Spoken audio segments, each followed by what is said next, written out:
حضرت ابراہیم علیہ الصلاۃ والسلام پیدا ہی کیے گئے ایک ایسے خاندان میں جو عام مشرکوں سے بڑھ کے مشرک تھا. لوگ شرک تو کرتے ہی ہیں جہالت کی وجہ سے. جب جب نبیوں کی دعوت کمزور پڑتی ہے تو شرک سر اٹھاتا ہے اور شرکیہ خیالات، شرکیہ نظریات فروغ پانے لگتے ہیں اور پھیلنے لگتے ہیں. لیکن بعض لوگ مشرک ہوتے ہیں بصیرت کے ساتھ. بہت سے مشرکین وہ ہیں بس وہ اپنے خاندان، اپنے سماج اور اپنے تخیلات برادری کی بنیاد پر سب چیزوں میں مبتلا ہوتے ہیں تو وہ بھی مشرک، اور جب تک توبہ نہیں کریں گے، توحید میں نہیں آئیں گے، تب تک کام ان کا بھی بننے والا نہیں ہے. لیکن مشرکوں میں کوئی لوگ ایسے ہوتے ہیں جس کو قرآن ائمۃ الکفر کہتا ہے. یہ ائمۃ الکفر یہ عام مشرکین نہیں ہے کہ وہ کسی غلط فہمی سے یا ناواقفیت سے یا دیکھا دیکھی یا برادری کے تعصب میں کر رہے ہوں.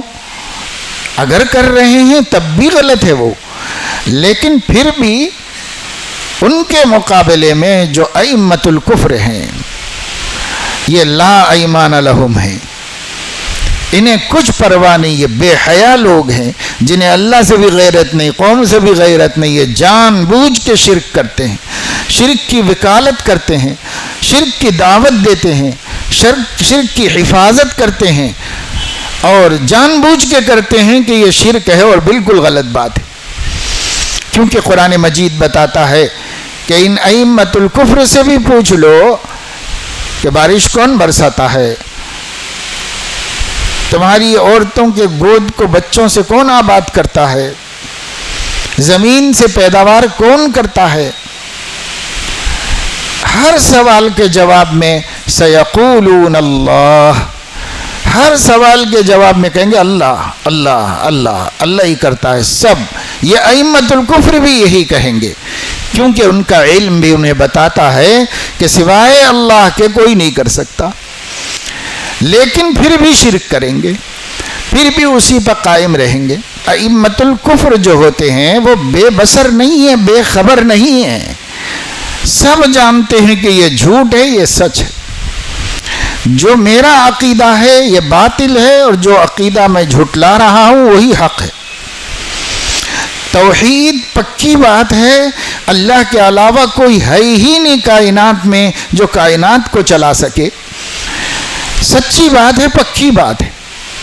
حضرت ابراہیم علیہ الصلاۃ والسلام جس گھرانے میں پیدا ہوئے تھے وہ ائمۃ الکفر کا گھرانہ تھا، عام مشرکین کا گھرانہ نہیں تھا. حضرت علیہ الصلاۃ والسلام جس گھرانے میں پیدا ہوئے اس خاندان کے لوگ شرک میں مبتلا تھے، اور حضرت ابراہیم علیہ الصلاۃ والسلام جس خاندان میں پیدا ہوئے وہ صرف شرک میں مبتلا نہیں تھے، شرک کے وکیل تھے، شرک کے داعی تھے، اور شرک کے منہ پر جمے ہوئے تھے. مولانا حفظ الرحمان سوہاروی رحمۃ اللہ علیہ نے قصص القرآن میں آزر کا ترجمہ کیا ہے عاشق صنم. عاشق صنم تھا آزر، صرف بت پرست نہیں تھا بلکہ بت ساز تھا، بت گر تھا، بت پرست تھا، بناتا بھی تھا اور اسی سے اس کا اپنا دھندا بھی چلتا تھا، گھر بھی چلتا تھا اسی سے. حضرت ابراہیم علیہ الصلاۃ والسلام ایسے گھرانے میں پیدا کیے گئے. ظاہر ہے کہ سب طرف شرک، ماں مشرک، باپ مشرک، خاندان مشرک، اور سارے مشرک بھی ایسے پکے کہ وہ نمرود کے مقربین میں سے ہیں اور اس کے قریبی اور چہیتے لوگوں میں سے ہیں. نمرود خود انا ربکم الاعلی کا دعوے دار ہے، وہ سب سے اپنے کو رب کہلواتا تھا، رب حقیقی کو مانتا ہی نہیں تھا، نظر انداز کرتا تھا.